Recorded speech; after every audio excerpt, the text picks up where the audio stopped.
están leyendo una novela de crímenes. ¿Con quién se identifican ustedes? Todo en silencio, digo yo, ¿y con el asesino? No, me dice, a ver, ¿con quién? Y dicen todos, con la víctima. Claro, dice. Ahí me di cuenta yo. Entonces yo dije, yo todo lo que sepa de literatura en mi vida lo voy a saber así como un delincuente aprende de la policía, pero lo aprende del otro lado. Me gustaría que aprenda, digamos, a escribir desde el perdedor. Y yo creo que eso tiene muchas posibilidades dentro de la narrativa. Vos abrís Ana Karenina de Tolstoy, dice, las familias felices se parecen una a la otra. Las familias desgraciadas lo son cada una a su modo. Entonces, es decir que la desgracia, el conflicto, es original, es arte.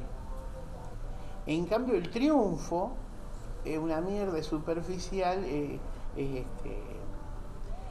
publicidad. Hitchcock decía que el diálogo es el plan B, o sea, que tenés que contar tu historia con imágenes, ¿sí? Si el plan B es el diálogo, el plan Z es la voz en off, porque la gente va al cine a ver una historia, no a que le cuenten. O sea, si tenemos que usar un plan B, ¿cómo usarlo? Porque lo que se trata del diálogo, ¿por qué es difícil escribir diálogos? ¿Por qué es difícil transponer ese diálogo espontáneo de lo cotidiano al diálogo del guión literario? Pero no es que uno para sentarse a escribir el diálogo va a tener el esquema, las definiciones, porque no te va a salir nada. Es a recuperar esa espontaneidad en la escritura. Claro. Entonces el ponerse en situación que tiene que ver con toda la creación del personaje, con el conflicto, porque el diálogo tiene que transmitir todo eso. No es unidimensional, no transmite un contenido, una información. ¿Qué otro diálogo más perfecto que el que escuchas en la calle? Y a veces no tenés ni que mirar la gente que está hablando. Lo literario es lo que atraviesa esa realidad y la puede recuperar, ¿sí? Sin quitarle esa frescura, esa espontaneidad. Por lo que veo, la construcción de un personaje no queda acotado en lo que tiene como la mirada única del director. El actor también forma parte de esa construcción. El otro también termina de construir tu personaje. Muchas veces, no sé, uno se sujeta a una historia, ¿no? Y el personaje queda como en segundo plano. De acuerdo a las experiencias que tengo como actor, yo acudo siempre al verosímil de ese personaje. Hay una investigación que uno acude muchas veces a distintos estímulos, ¿no? Como puede ser una imagen, puede ser un tono de voz, la plasticidad del cuerpo, cómo esos recursos, ¿no?, se van apropiando de la poética de la construcción de ese personaje. Sí me atrae mucho el tipo de trabajo como más minucioso y cómo construir a partir de eso, que es casi mínimo, ¿no?, pero que puede narrar muchas cosas, una simple mirada. Yo estaba pensando en un taller un poco más abierto también. Claro.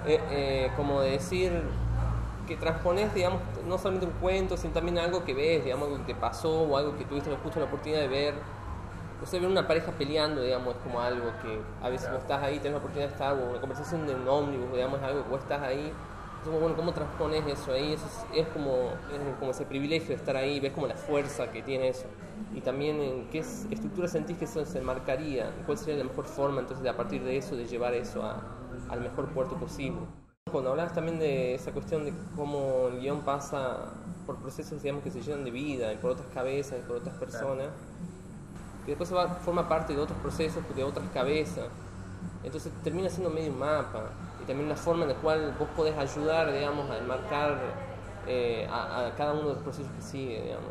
Sí, porque si no me parece que es como una idea errónea por ahí de que es un proceso que se termina ahí, que bueno, esta es la idea que yo quería transmitir, pero hay muchas personas trabajando después en eso. Que el guión o que ese diálogo pertenece también más como a un campo de las ideas, digamos, como un campo más solitario, si se quiere, pero que el campo del de la actuación, entran no solo los actores, sino el cámara, la iluminación, la gente de arte. Y eso tiene que ver más con un momento vivo. Digo, bueno, ¿qué pasa con el guión ahí? O con esos textos en esos momentos, digamos, porque muchas veces ahí no funciona y me parece que está bueno como modificarlo, digamos, o sea, reescribir. Me parece que el actor, el guionista, el director de fotografía, el director de arte, digo, todos deberíamos de alguna manera como saber qué es lo que se quiere contar y cómo. Y a mí sí me parece que en el encuentro ese sí poder interpelar todo. A mí siempre me gusta pensar que no es ni el guión ni el actor, sino lo que surge como tercera posibilidad. Las estructuras existen para romperse, pero primero tenés que conocer la estructura. Me parece fundamental eso. O sea, ir paso a paso, sin saltar de etapas. Después cada uno tiene su manera de ver las cosas y cada uno es libre de hacerlo a su manera y de como se sienta más cómodo. Pero el guión es una primera etapa general, ¿no? Y verlo al producto final es inexplicable. Es una discusión histórica, digamos, si el guión es obra o no es obra. El guión no es obra, el guión está hecho para hacer una película, es un objeto destinado a desaparecer. Por tanto, el guión en ese sentido es un objeto, es una herramienta de trabajo, es un instrumento. Uno lo que va elaborando es un instrumento. Venga a hacer este taller, que tenga un proyecto o no, le quede claro que detrás de su idea y de su deseo hay que empezar a asumir responsabilidades. Y que una vez que se las asuma, lo que llamamos tomar conciencia de, ¿no? Cuando cruzas esa línea, el espectador, el realizador o el hacedor, no va a invalidar, digamos, ni va a menguar su capacidad creativa.